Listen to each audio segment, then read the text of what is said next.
Hello everyone, welcome to another episode of Music of the Week. Yes, my fan is on because it's still fucking hot in the UK.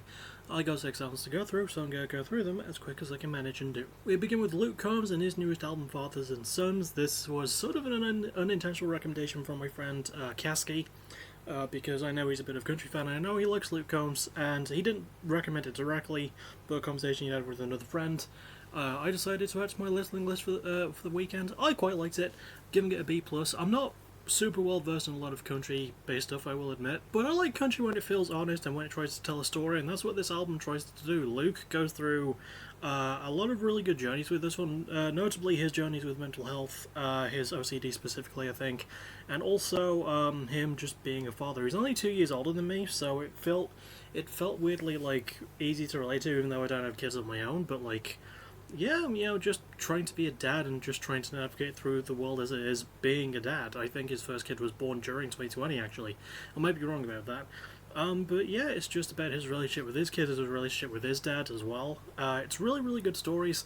I do think the instrumentation is relatively nicely stripped back. I liked his performance as well. His vocals are really, really good, but it's mostly his personality and how earnest he felt, which I think really helped things along. The pacing is pretty solid as well. It doesn't really outstretch itself, it doesn't really push itself into a lot of new territories, but it's got a lot of really good stuff going for it. Production's quite nice too, and yeah, just overall a really nice and cozy little bit of country. Next we have Millie and what I think is their third album, titled Your Own Becoming, and I say I think it's their third because they didn't form that long ago, but they sort of technically put out 2 albums in 2022, so I think this might be their third album. Anyway, this was a really, really good bit of shoegaze.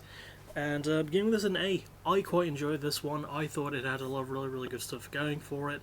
I liked the instrumentation a lot. I liked the sort of noise and indie elements that it contained, along with this traditional shoegaze. I'm so sorry for my hair. I did also quite like the writing. Trying to find actual themes on the writing was hard, but the writing itself was quite clever. I just wish I could have had a bit more context on it. But the performances really, really carry it. The production is amazing. It's easily my favourite thing about the album. Really, really nice and just sort of dense and really well focused on like the bigger parts, especially on the guitar work itself. It's really good focus on that, and a really good fuzz to the bass, which I quite like.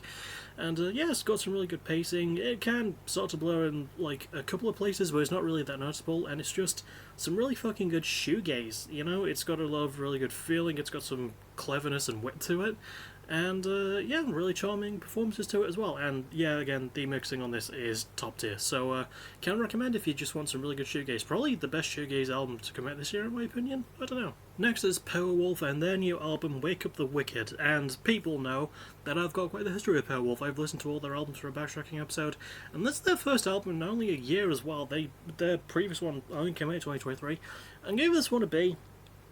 Which I think is what I give most of their more recent albums. I did like this one, but I sort of get like the feeling that they don't want to push themselves away from what they normally do with their sort of power metal stuff. It's really good power metal, do not get me wrong. I think it's actually really nicely handled power metal. I liked the riff work. I wish there were more solos. I think the performances are really good. I think the performances are really the performance is really good. I think the vocals are quite nice, is what I meant to go with that. I like the drumming, I like the guitar.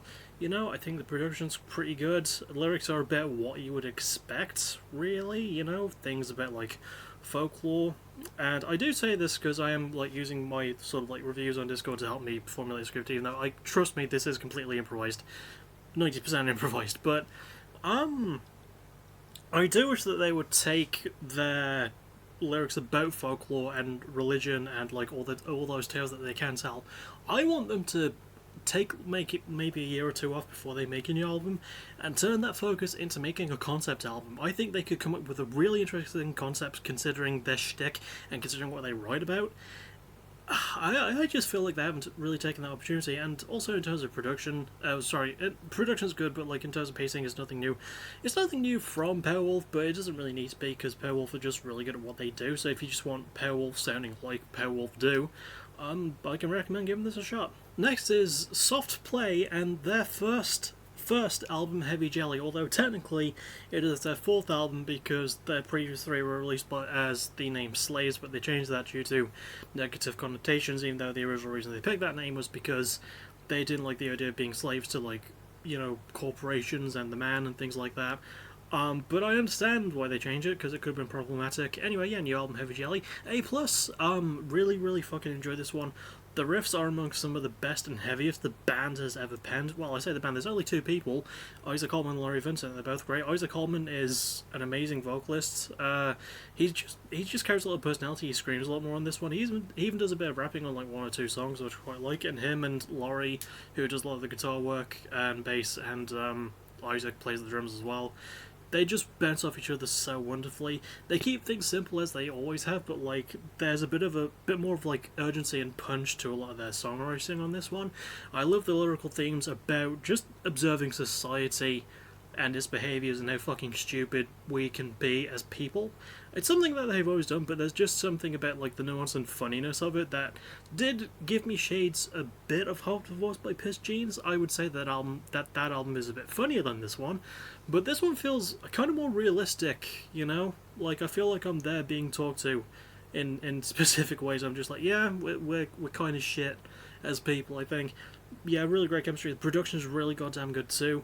I will say it can feel like maybe it does overdo things a tiny bit, and quite a lot of the songs are quite short as well. This is only the second choice album, actually. I'm looking at the time, it was just over 29 minutes. But the band get quite a lot done with what they can do. There's a really good song flow, they have that chemistry that they never really lost, and this might be their best album so far, you know? I'm glad that they took the time off that they needed, because their last one came out back in 2018, so yeah, really good work, and a big recommend.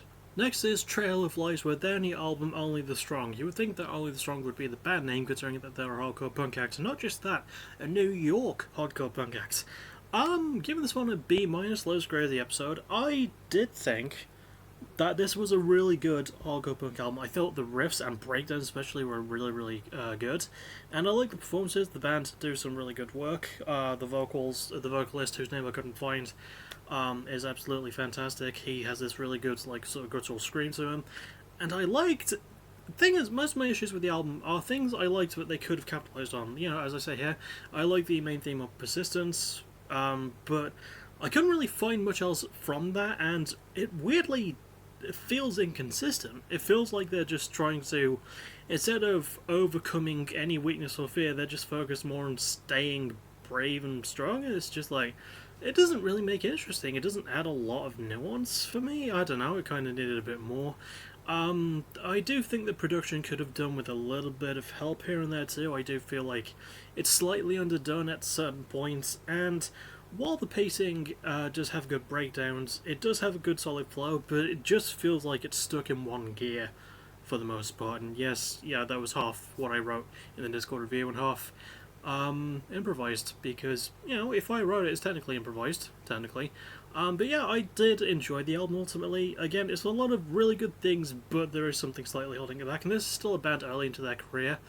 Well, I say early, they formed in 2011 and they've only put out 2 albums. I think the last one before this came out in 2018, 2019. It was a while since their first full length, and I think they might put an EP in between, I could be wrong, but yeah, I thought it was good hardcore punk, but it really needed to capitalize a bit more on the nuance. It doesn't really give itself enough time to capitalize on it. And finally, we have Wormwitch with their 4th album, which is self-titled Wormwitch.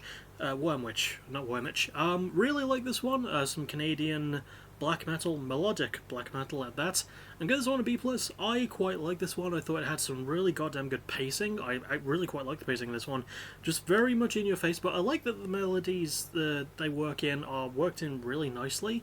There's some really good guitar work. The solos are top tier.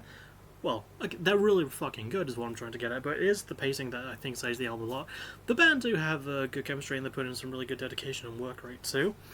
I do like these sort of fantasy-leaning lyrical themes, but I feel like they could have tried to tell more of a story about them. There are parts of this where it just felt like I wanted them to do the Pain Remains thing that Lorna Shore did when they dropped that album a couple of years ago. I wanted them to pick a concept and try and like make something built around that. But what we get is still really good, you know, performances are quite nice. Production can feel a bit like it overdoes things at times, but still pretty solid. Yeah, this one is honestly just carried by some really fucking good riffs.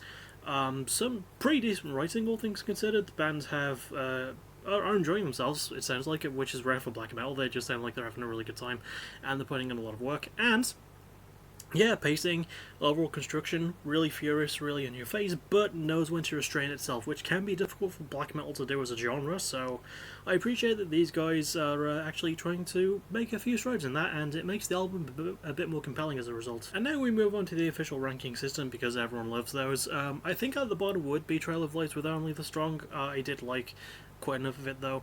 After that would be Powerwolf with Wake Up the Wicked. Then I think I'd have to go with Wormwitch with their self-titled album. Then Luke Combs with Fathers and Sons. Then Millie with Your Own Becoming. And finally, at the top for me, Soft Play with Heavy Jelly. But as always, go and listen to all of these yourself and formulate your own opinions, because that's what makes this shit interesting. As for what's next, what's next, as favourite album cover, I would have to go with, oddly, Trail of Lows one. I just like the idea of a band posting themselves, performing with the fans, you know. Like, it's just a really good and simple cover, and it's got really good colour grading, which is nice. And yeah, it's just fucking awesome. I like seeing that shit at punk shows, and I wish more bands did it. Favourite song goes to Mirror Muscles from Soft Play's new album, though. I like the lyrical subject of it. It's got a really fucking good riff, and really funny music video too, if you haven't checked that out. But yeah, a good song on its own, and a really vicious vocal performance from Isaac. That will actually about do it, though. The next thing I'll see you for will be tomorrow. Maybe that Fever 333 reaction I've been meaning to do, but I kept putting off. And also, the Midway show is going to Over the Top in 2 weeks' time. And I'll see you all for at least the stream. As always, thank you for watching. You're awesome. Bye-bye.